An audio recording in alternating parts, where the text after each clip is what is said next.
Bos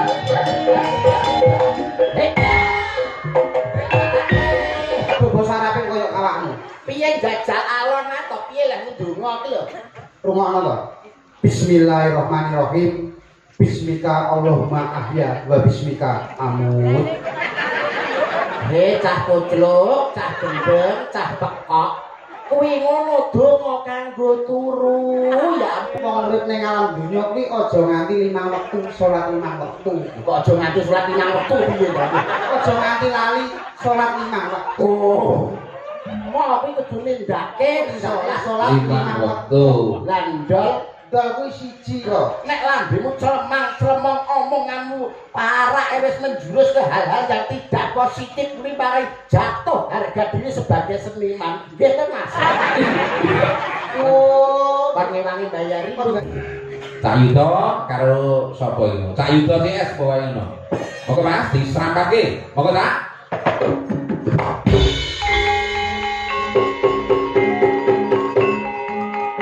Yo yo yo yo.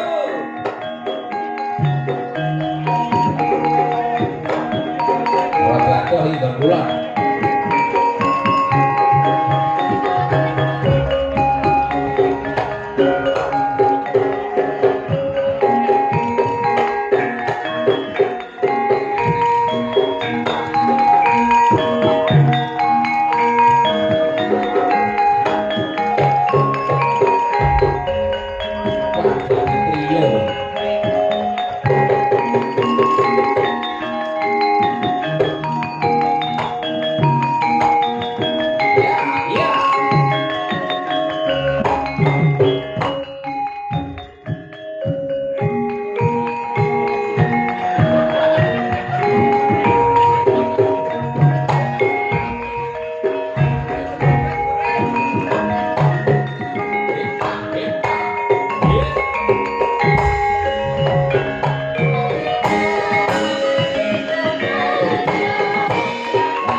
Pak nesu ta weki kudune seneng kudune bangga.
Kok iso malah nesu ya. Wong supiye? Ora nesu piye ta wong kanca-kanca ki seneng nabuhi kowe kok malah kowe nesu. Ora kok arep nabuhi seneng ora. Lah apa arep mateni aku? Lah kok iso arep mateni kowe lho. Wong ronggongan wis mengke-mengke sampe 5 iki. Lah kowe kan kudune ya seneng wong ditambahi lho. Wong mangan sithik ditambahi seneng. Duwe sithik tambahi seneng. Lah kowe joget sithik tambahi kan kudune ya seneng ta kowe iki. Ya ndang bongko kuwi. Kok ndang bongko. Ayo njaluk ngapura karo kanca-kanca. Kanca-kanca. Ngapura kuwi. Ada iso ngono ki lho modelmu kok. Ayo kene mundur kene. Aimu. Ya nesu wong njaluk ngapura kok ngelokne iki lho. Nek njaluk ngapura ya njaluk ngapura ora oleh nesu. Inau lho, ha. Ma'asobirin. Wong sabar ditresnani Gusti Allah. Kene ya paham ngono lho kowe. Paham ngene ora oleh nesu. Ora. Nggih. Wilujeng dalu bojange. Wilujeng dalu tak yuda. Alhamdulillah wa syukurillah dalu punika saged kepanggih wonten ing desa ingkang tangine awan. Kok iso? Karipan. Oh Karipan nggih. Alhamdulillah langsung mapan sowan wonten dalemipun pangarsane langsung wonten ing Songsong Agung wonten ing Desa Karipan inggih panjenengane Bapak Kepala Desa inggih Mbah Lurah Notol Suyono. Alah Suyono niku wis enek sing kenal pokoke Notol niku lurah paling sesak Kecamatan Bungkal.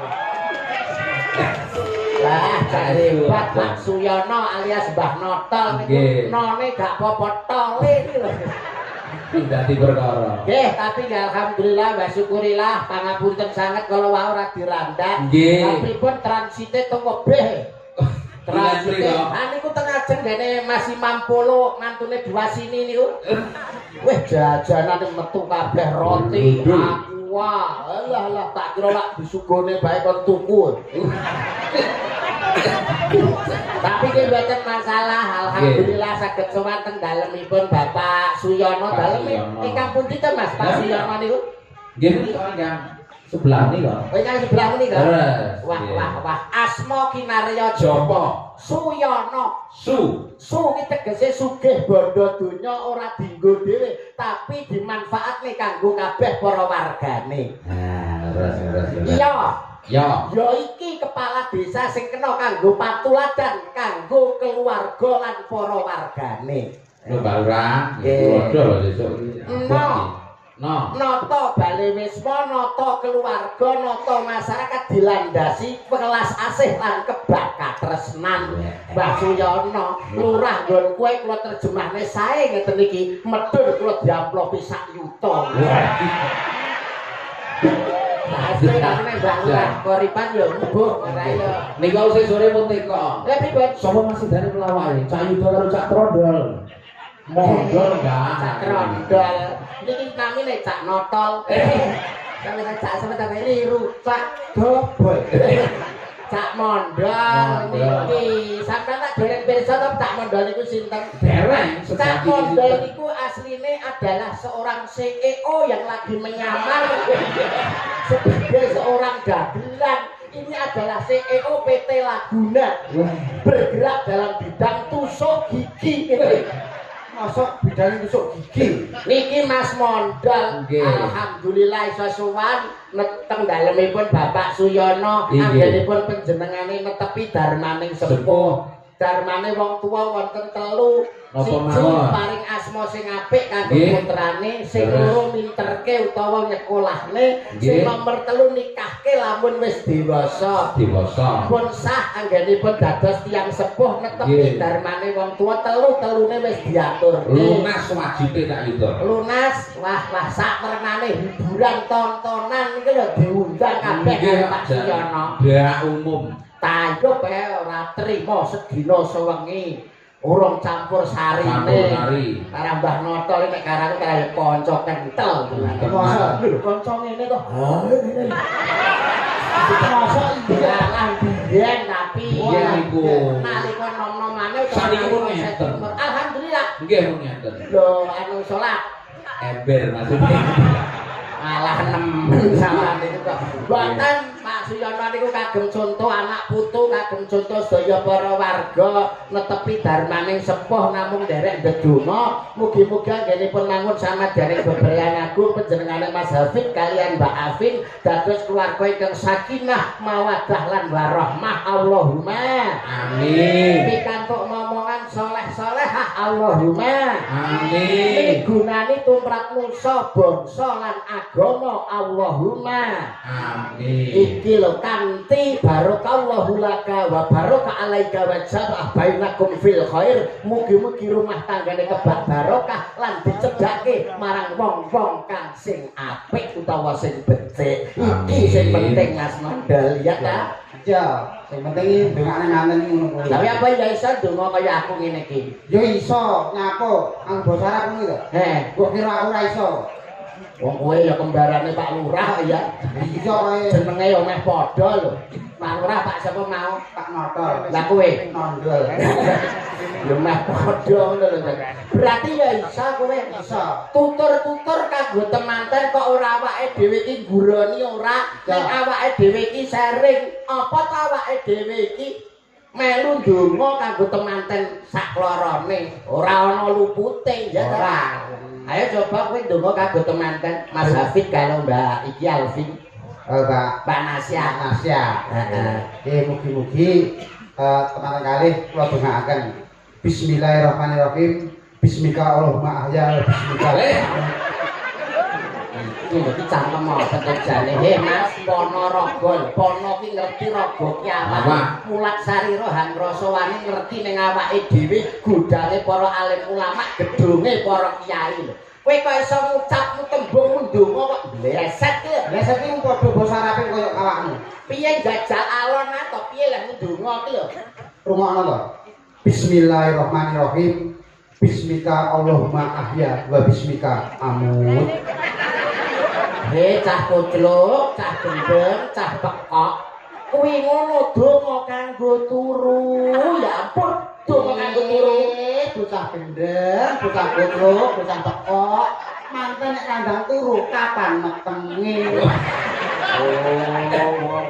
wah wis bleset wis ngeten iki wah Jurusane masa minggu. jurusane kok mrono ya pancen bener pangajape wong tuwa pangajape pining sepuh ki ndang bisa ngomong putu Leres. putra temanten sak kloron dan oleh golek kencana sing bangkit tata Tata jalma jalma. putra sing soleh lan putri sing solehah kuwi wis pangajape wong sepuh tapi ya ora kaya ngono rumah tangga supaya rumah tanggane sakinah mawaddah lan warahmah kuwi landhes ana kanthi tresna asih lan kebak kawelasan paling ora kan kowe ya iso menehi conto to wong nek omah-omah ki kudu piye lah keluargane Mbah Lurah ka ben piye ngono Ya ben ngono ae. Piye tadi?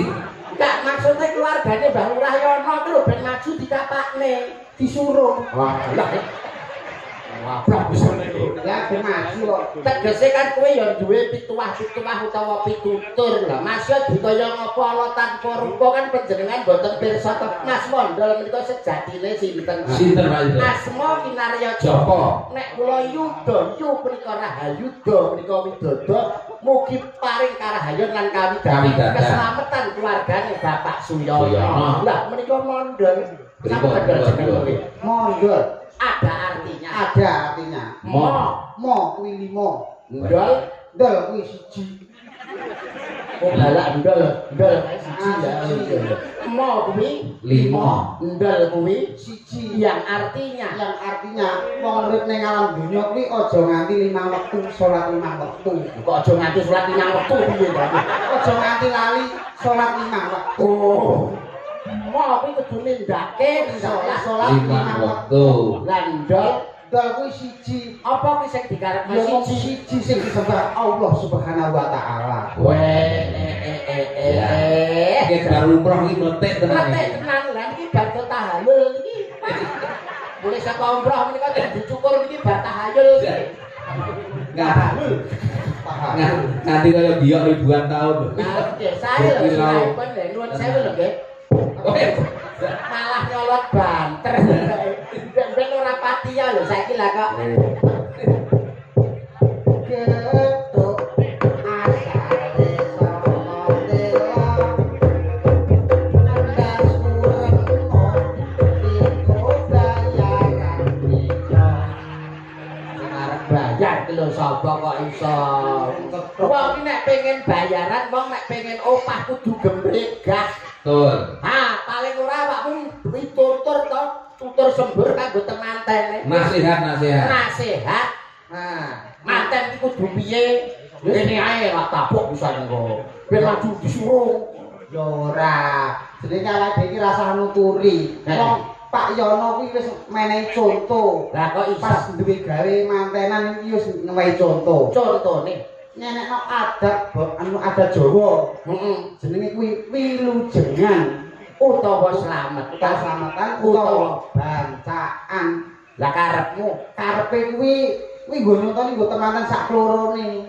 dadi sakjroning wilujengan, sakjroning slametan, sakjroning bancaan kuwi ternyata enek maknane. Enek maknane. Kanggo nuturi Kanggo nuturi temenan sak klorone. kamangka sajroning bancaan kae ana buceng, Ya. ana tumpeng, Ya. ana panggang, Heeh. ana kulup. Lho kae nek karepe, Enek karepe. Wah, nyuwun pangapunten lho. Nggih. Mumpung mriko wedalipun wedal sae pas 15 purnama. Purnama. Kersanipun pukulun Bathara Mandha medharaken bab punika. Ala ustaz mondel. Wah, pripun kowe kok iso ngomong nek sakjroning bancaan ana maksude ana karepe. Enek karepe kabeh. Ana buceng, tumpeng, panggang, kulup. Kabeh iki enek artine. Sing pertama buceng. Buceng. Manten lanang nek arep mlebu kudu sing kenceng. Iki Bayar iki. Leset nah iki. Lambemu lho kok mesti kaya ngene iki lho jane lambe apa iki kok mesti kaya ngene iki lho jane lambe apa. Sik to, Apa iki aja tambah solo dhisik. salah tampa tampah solo. Aja salah tampa dhisik. Kok iso ki lho Maksude manten anyar nek arep mlebu kudu sing kenceng. kuwi maksude apa? Maksude manten lanang kuwi nek arep mlebu ning rumah tangga kudu sing kenceng pikirane, kenceng tekade. Aja Wah. nganti ragu-ragu. Wah edan tenan kok jan limpat seprapat tamat batok bolu sindut iki jan Isi. madu nek madune ceblok ning dundutan ketok reget Ketok leh kiri. kuwi buceng sakbare buceng ana meneh tumpeng Manten lanang nek arep metu kudu sing mempeng. wah iki arahe iki lho Mas kok mesti parahe Ya nggih. mrono Ya musa ninggok. ngeres wiki kita bareng nunggu wedi gitu Ngeres gitu. lah nek metu kudu sing mempeng maksude Sing artine manten lanang nek arep metu golek rejeki, metu golek panupa jiwa, kudu sing mempeng. Aja mung turu ning omah. edan Mas Mondol bucane Lah, nggih, ternyata kok iso kaya ngono to Tenang kula ya gumun. kula percaya kula nyekseni piyambak panci Mas Mondol kan jam 12 munggah uteke encer wah saking encere ndek iki metu kok kuping bareng ndel mosok ya Penyakit kuwi malah ya. Penyakit iki. kuwi bab tumpeng saiki sing nomor 3 panggang apakah artinya panggang Panggang. Manten lanang nek wis numpang ndang dibenggang. Tua kuwi lho. Tontonan bisa kanggo tuntunan sing kebatatanan. Wayang kulit iki budaya adiluhung lho, tinggalane para wali, para alim ulama. Nek lambemu clemang-clemong omonganmu parake wis menjurus ke hal-hal yang tidak positif kuwi paring jatuh harga diri sebagai seniman. Nggih to, Mas? Dan piye to? Sing ngres kowe kuwi lho. Ya kowe kuwi ngomong Lah kok iso panggang iki apa? nek mantel lanang nek wis numpang dan dibenggang. Lah kuwi apa? Perang ngres ngono kuwi. Maksudnya Mas, Apa? maksudnya manten kini wis bar dadi manten. Aja mung numpang ning wong tuwa dan duwe anggit, duwe pikiran benggang pengen omah-omah dhewe. Yang artinya mandiri. Iya Mas. Ora ngira lho. Kadang oleh kowe. Lah ya kok tekok lho. Ternyata wis ngeten lho. Lah si kok ya. Dadi panggang ki nek numpang dadi benggang bisa omah-omah dhewe, bisa mandiri. Malah ki mang Pak Yono wis WA karo aku piye. Ora ujar, ora kaul, ora sah ngenteni sesuk, ngenteni esuk mben bar duwe gawe gletak, omah ngarep arep dipasrahne karo mantene. Alhamdulillah. Manten sedina entuk omah ngarep. Ngarep sing ndi? Berarti terapi. Oh, Wangi-wangi bayari. Ya ora kok Pak Suyono wong Sembodo kok ngene nggone panggang. Terus sing terakhir kulup. Manten lanang nek wis kakundang diceluk. Ngono nek to, ngono nek to. Mronone to barakmu. Nek kaku kok iso ndang dicelup iki lho. Ih, lambene lho kok mesti kebak wiso cangkemmu. Kok bisa? Lah omonganmu kok mesti ngono nek kaku ndang dicelup iki maksude apa? Maksude wong lanang iso enek sing latene kaku. Panas atine. Betul. Dadi wong wedok kudu iso dadi banyu, dadi celup ning banyu ben ora panas atine, ben ora sida gegeran. Nek sing lanang kaku, sing wedok ndang kudu siap le banyu supaya ndang siram dicelup. Lah, nek gak ndang disiapno banyu, biasane manten lanang kuwi nyelup ning daerah liya ngono. Ha. Iki mangko malah ning Bundanten. Wis tutup. Wong kok iso ya ora ngono. Pipi tutur ra ketang saklimah kanggo temanten. Kamangka nek temanten kuwi nolak cara lelakon ketoprak sing wis kepungkur ana critane Panji Asmara Bangun, Dewi Sekartaji. Manten wedok ki bawate Dewi Sekartaji. Dewi kuwi kembang, Dewi kuwi wedok, Sekar kuwi kembang, Taji kuwi entuk. Dadi manten wedok kuwi wong wedok sing wayahe dientuk. Sing lanang Panji Asmara Bangun, Panji kuwi pusaka, Asmara kuwi seneng, Bangun kuwi tangi. Dadi manten lanang duwe pusaka Sing siap nggo ngentuk. Senengane tangi. Lah nek wis tangi dienggo apa? Nggo ngentuk. Ngentuk sapa? Ngentuk manten. Manten itu. Lah, berarti kan wis awake dhewe nglesakne anake pitutur, awake dhewe tetembangan diaturke kanggo para sing kepareng pinarak lenggah, mumpung disiapne lho Widowati sing sakmono asih. Iya. Ses kabeh iki. Tur iki pilihane Pak Suyono kabeh, pokok sing gak iso nayup. Minggat. Oh, sing gak iso nayup. Odor pokoke, odor. Ambek odol. Nah, kowe